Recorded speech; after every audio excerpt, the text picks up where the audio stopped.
WBG News, Dudley Badley reporting.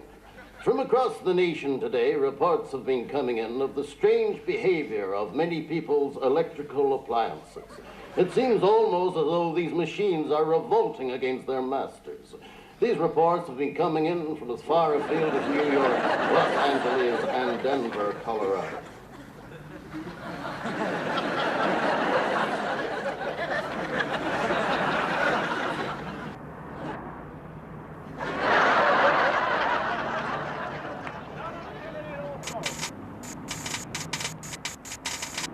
Hey, what's with the lights, huh? How should I know? What's for dinner? I don't know. The labels come off the can. Wouldn't it be great if one of these days I came home and I found the stove as warm as the TV set? Wouldn't that be something, huh? Stove don't work either. How the hell would you know? First time you seen it, you thought it was a new record player. What are you dumping it for? The TV you dump, the stove you kick.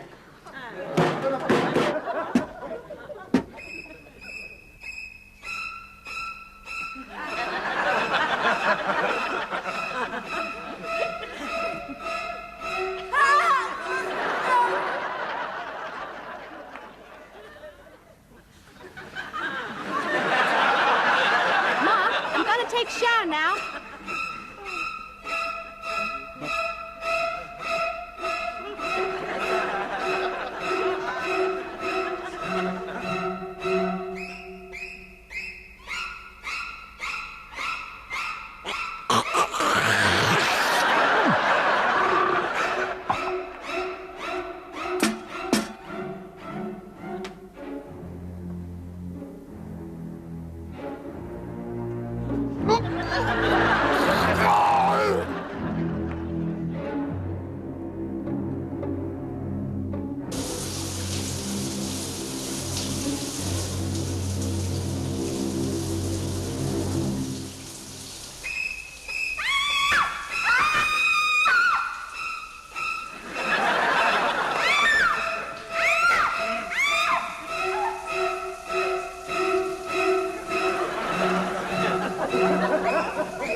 Read all about it. Great TV set mystery.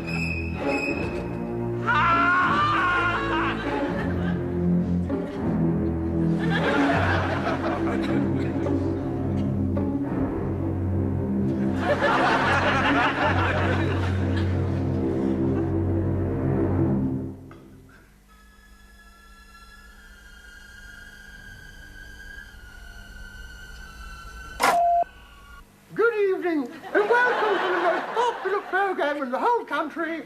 That's life. Give it a little flavor. Why not put in just a drop of absinthe?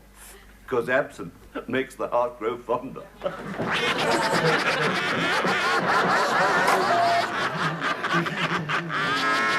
You know, I let your face in, and I say, Michael, go and get snobby.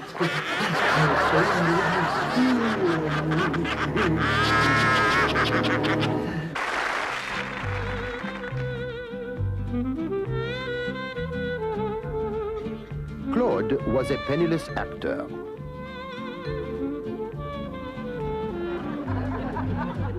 Pierre was a rich banker.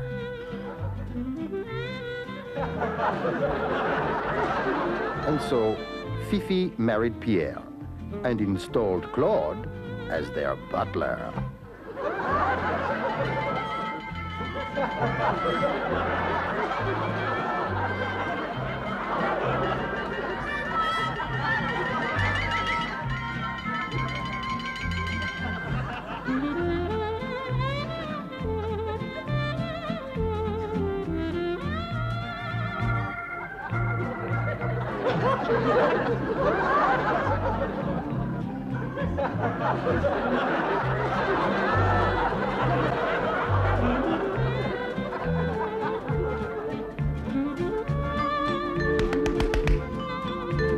But when this didn't work, Claude returned as the chauffeur.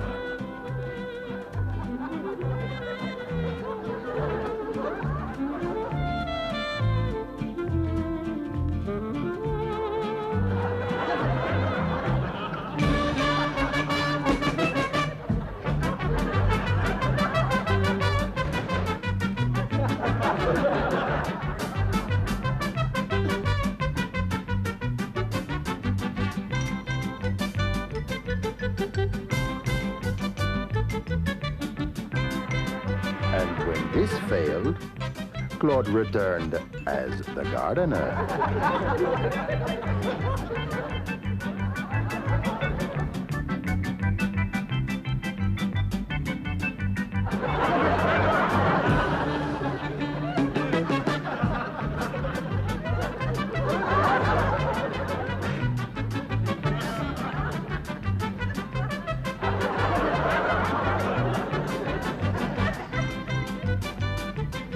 But when he turned up as the maid, his troubles really started.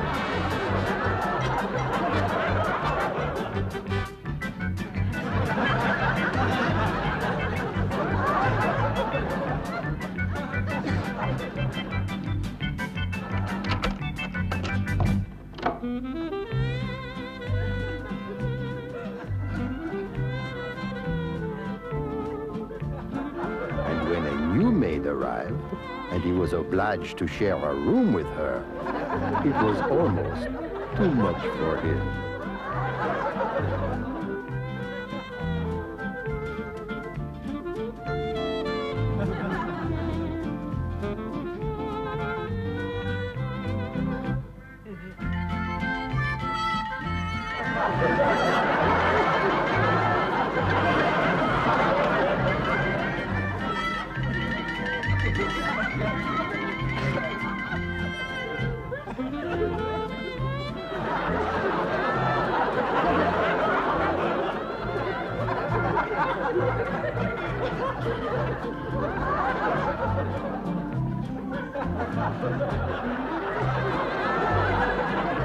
When he found out he had to share a bed with her, it really was too much for him.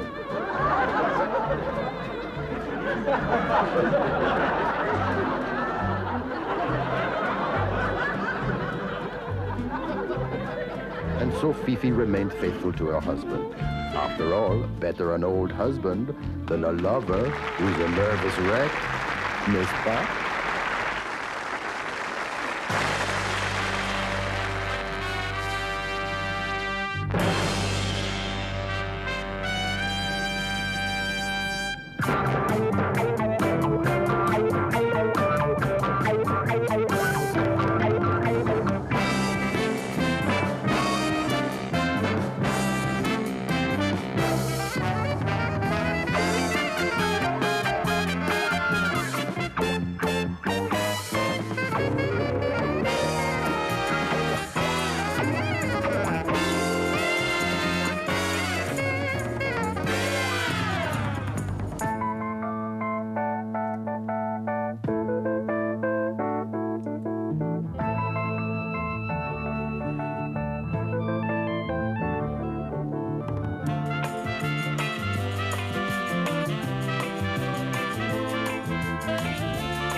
It's her ladyship. She wants her white horse got ready. You wouldn't like to do it for me, would you? No, Rufus, I had to come in here for a douse in the straw. Oh, it's not fair. I've already had to clean out the stable. I know, the work keeps piling up, doesn't it? Milady Godiva, I'm sure the wager was but a cruel jest on the part of his lordship. Millie, enough. I've given my word that at noon this day I shall ride naked through the streets of Coventry, and thus shall it be.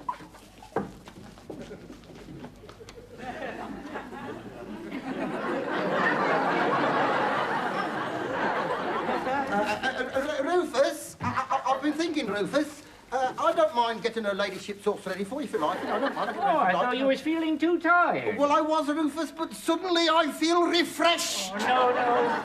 I couldn't impose upon your good nature. That's what friends are for, Rufus. That's what friends are for, you know. Sure you'll be all right? Yes, I'll be all right, Rufus. Yes. You'll have to wait with the horse until she's mounted. I won't mind that, Rufus. I won't mind that. You'll have to see that the saddle trappings match whatever she's wearing. And you won't know what she's wearing till she's got here. I don't mind, Rufus. I don't mind. And you may even have to put your hand under her to help her get on. I don't mind, Rufus. I don't mind. You're so kind. I only hope you'll be rewarded. So do I. Oi, Arnold! Oi! Is that right? Her ladyship's going to ride unclothed down the streets of Coventry? Oh, you've heard, have you, Tom? Well, there's a little tittle-tattle in the village. It's quite right, you know. It's her husband, Leofric, has made her do this wicked thing. Oh, what an evil man he must be. Wicked and evil. Oh, her a lady in her own right, too. She's got big estates. I had heard, yeah. Fancy having to ride down the streets like that. Like that. Naked. And with nothing on. Oh, just think of it. I am! Will she be riding that big white horse of hers? Yeah. I reckon she'd show up better on the black one myself, you know. Will she be riding down the high street? Yeah, I reckon so. How does she ride? Side saddle facing left. I think. I've forgotten now. I've forgotten. Here, your house is on the left-hand side, isn't it? Yes! Oh, hooray for our side! Cease your whimpering, Millie. My mind is already made up. Groom, Yes. bring me my horse. Right away, you know. Oh, milady, how can you, riding through the streets like that for any man to see? Fear not, Millie. A proclamation has been read instructing all citizens to remain indoors and close their shutters. Easier, your ladyship. Ready when you are. I've warmed the saddle by breathing on it, and I'll put the blinkers on the horse. Groom, don't let her ladyship do this thing. Tell her how wrong it is. Well, it's hardly up to me to argue with the ladyship, is it? I mean, it's for my ladyship's better for mine to go. She has to go, hasn't she? She's better for mine to go. She has to go. Oh, milady, don't do this thing. Let me go in your place. No! No. Millie, I'm already prepared. Behind this cloak, I am naked as the day I was born. Steady, boy, steady. Steady. Groom, I beseech you, don't let her ladyship do this. Stop her. Well, I mean, if her ladyship's in the new got no nick, no brook, no pattern. If she's ready to go, I couldn't stand in her way, could I? I mean, I'd like to, but I mustn't. Poltroon! Poltroon? I can't bear to see me ladyship humiliated. Come, groom. It is time I was mounted. Steady. Control. Yes. Groom, Yes. you may go to your quarters. Your ladyship, wouldn't you like me to, hang on to him, because he's inclined to get a little bit frisky? Should I give him a rub down with a curry comb? You may go. Wouldn't you like a leg up? There, you see, I am able to do it alone. So on to Coventry. Your ladyship, the cloak! I've heard about her ladyship. She's gone. She's gone now! Oh, but we'll never catch her up now. That horse can go faster than we can. Not only will we catch her up, but she'll be pleased to see us. Why? That horse hasn't been fed for 3 days, and when he's gone half a mile, he's going to run out of hay. Come on to Coventry!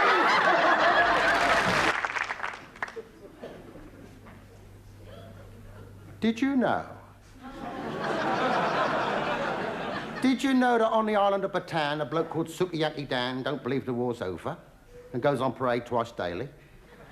And did you know his mother comes from Harlem and his daddy's Japanese, and every year he goes and bombs Pearl Bailey? Not a lot of people know that. And did you know that when Egbert Nash thought he'd like a moustache, he went straight out and bought a tin of whiskers?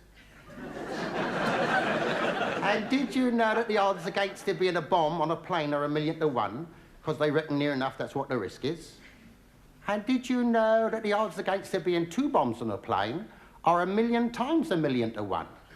So next time you go on board a plane to go abroad, cut down the risk.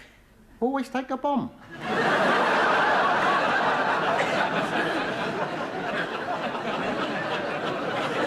Not a lot of people know that. But when I tell my wife these interesting facts, it's odd how she reacts. She says they're privileged glimpses of the bleeding obvious. Like I say, that bloke at number 22, his parrot died of flu. It flew under a number 7 bus. And she just says, I know, I know, I know. I said, did you know Phil Kelly went out wearing one welly when he heard there was only going to be 1 foot of snow? And did you know that nothing succeeds like a budgie with no teeth? And she looks up and says, I know, I know. She says, look, love, don't you see, all this don't interest me. In fact, I find it positively boring. I've been sitting here listening so long, my little bottom's gone to sleep. I says, I know it has. I heard it snoring.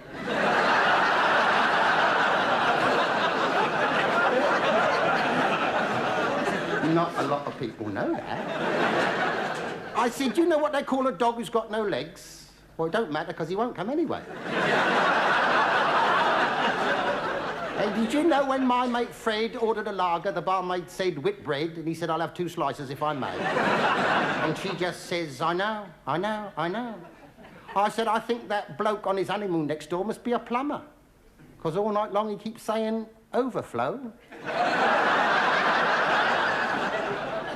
I says, roses are reddish and violets are bluish. If we want for Christmas, we'd all be Jewish. And she just says, I know, I know, I know. I got my lorry backed up to the zoo. Do you know what I'm going to do? I'm going to pick up the elephant that died last week. And me and some of my pals are going to take it around my house, winch it up to the bathroom and stick it on the seat. Then I'll go down and watch TV. Because sharp at 3:30, she'll come home and straight upstairs she'll go. She'll say, God, what are we going to do? There's an elephant on our loo. And I'll just say, I know, I know, I know. Not a lot of people know that.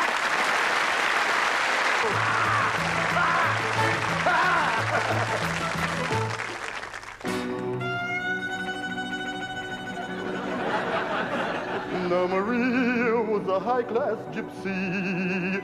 She sold gold earrings from a stall. Her mother had a cut-glass eye.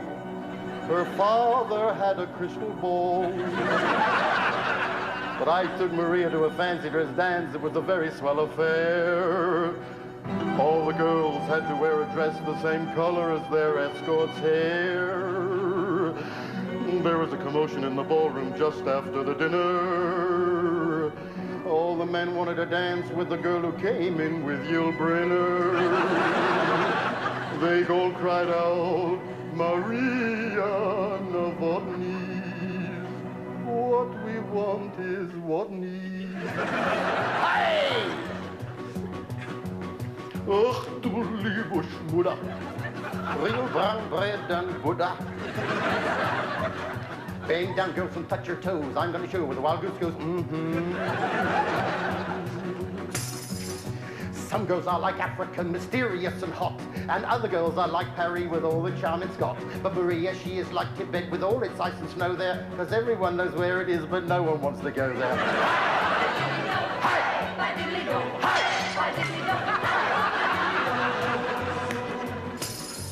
Her teeth were green and brown and yellow. One of them was black as jet. If only she'd have had a blue one, she'd have had a snooker set.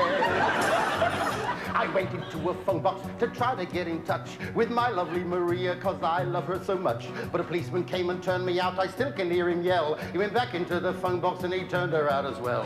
Dance! Dance! Dance! I twirled her round the dance floor. She said, I hate the way you're doing it. I said, why? She said, I've got a foot and leg and you're unscrewing it. Standing on the crosstown bus, hanging by a strap, she let her hanky fall into a sleeping old man's lap. Now he woke up, he looked down, he gave a sheepish grin. He thought it was his shirt tail and he slyly tucked it in.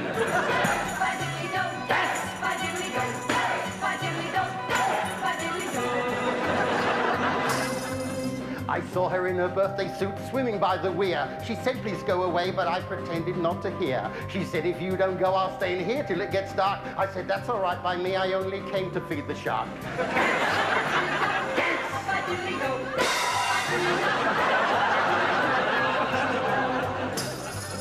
We had a gypsy wedding, but the caterers were mobsters.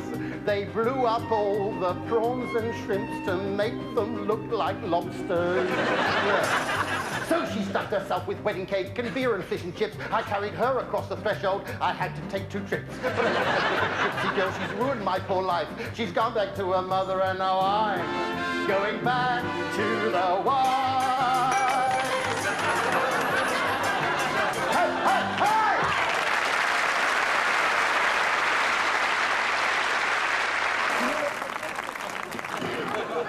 And now it's time for sport with Debbie Davis.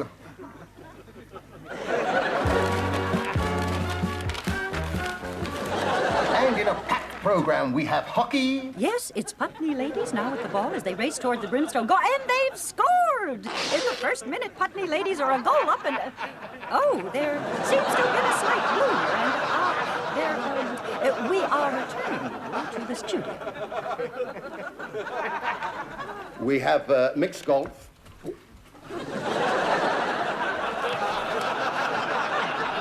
Should have no difficulty with this one. And he's missed it. Mrs. Rombo is looking supremely confident. And she's done it. She has done it. We have football.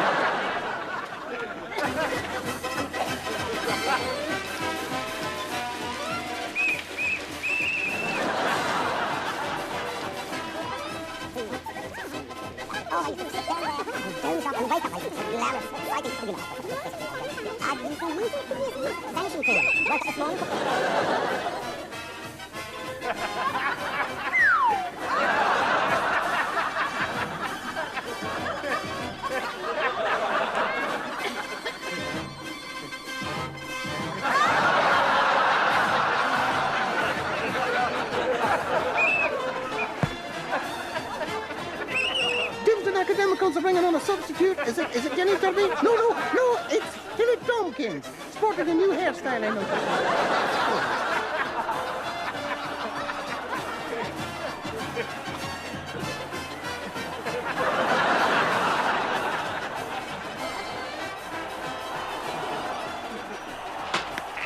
And already Tilly is down, and I hope it's not serious yet. You may remember last year she was carried off with chipped nail varnish and a broken glass crack. She seems to be all right. She's carrying on.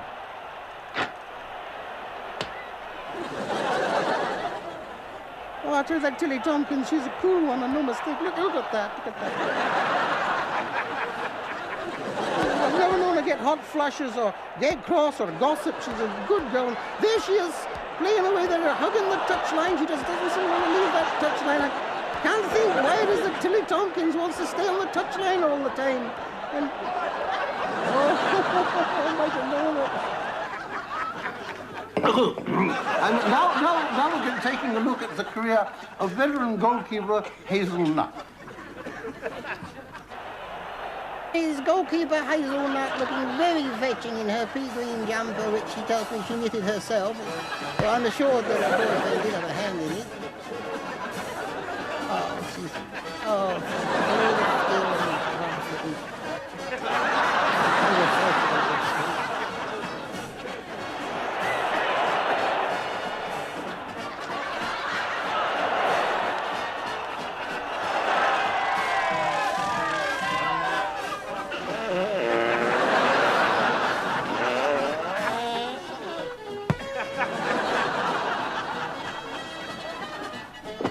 was blatant. That was blatant. And there's referee Tilly Todd, looking very cold indeed as he reprimands Hickey Finch.